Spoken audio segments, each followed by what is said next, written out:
Okay, this is a question from Chapter 10, Flow Rates and Durations of Enteral and Intravenous Infusions.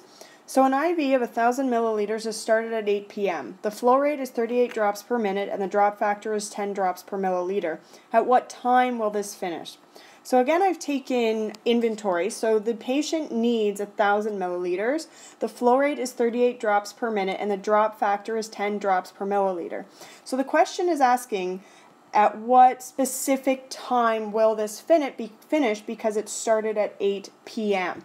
So when I look at my units here, I have 1,000 milliliters, I have a flow rate of 38 drops per minute, and I have a drop factor of 10 drops per milliliter.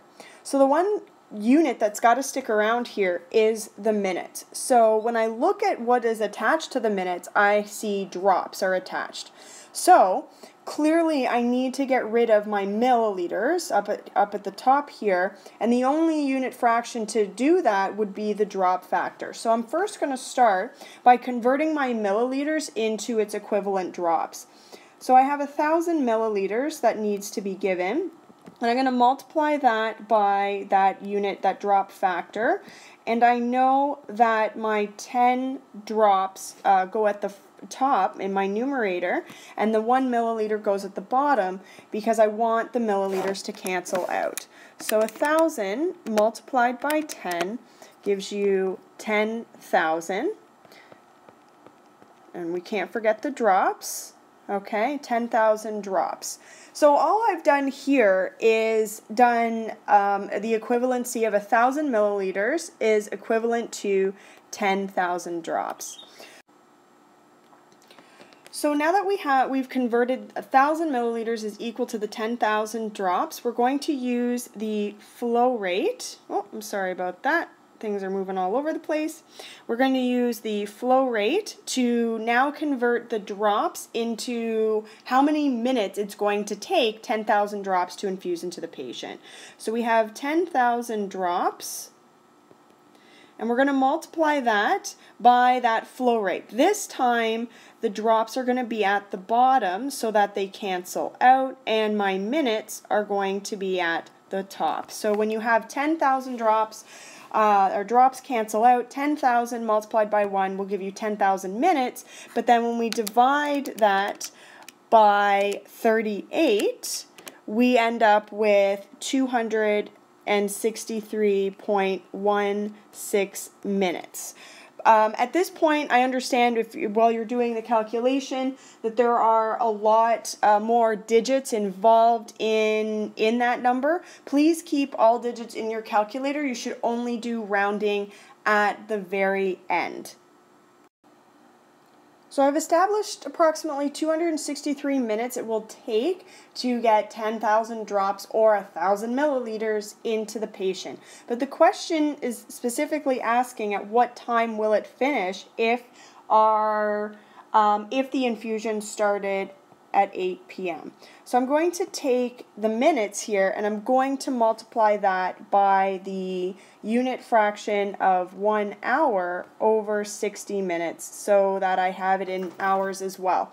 So I can cancel out my minutes, and then 263.1578947, which should be in the calculator, divide that by 60 gives you approximately 4.38 hours, but on a test we would want you to convert to a tenth of a decimal place, so approximately 4.4 hours.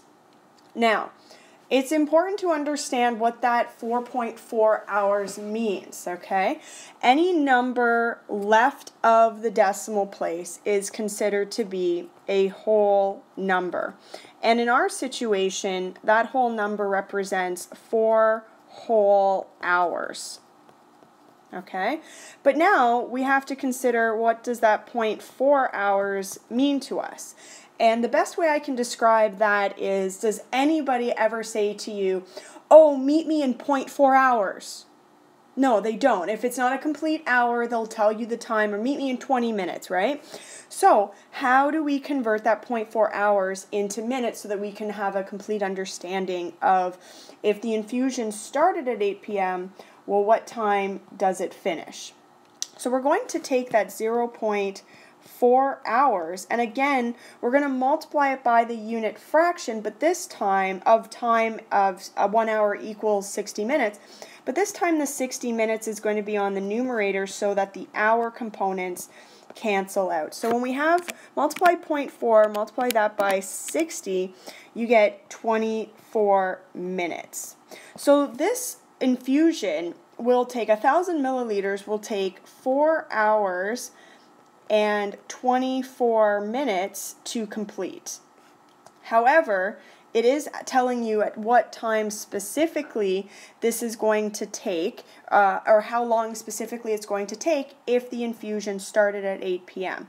So, essentially what we're going to do here is we add 4 hours to 8 p.m., which gives you 12 midnight, okay? And then we just essentially add on the 24 minutes. But it's in a.m., it's midnight. However, on a test, this would not give you the complete answer. You would lose at least half a mark here because we do not give, in nursing and in health sciences, we always use time in military time. So there are two possible answers to this. I'm going to switch to a different color because the screen's getting a little muddled here. There are two possible ways to give this in military time. You can either say 0024 hour, okay, or 2400 hour would be what you would say. We don't use AM and PM. So either of those would be acceptable, but understanding that we do give in military time and what we do to that 0.4 is important to understand this precise time. So I hope this helps. Please let me know if you need further assistance with this.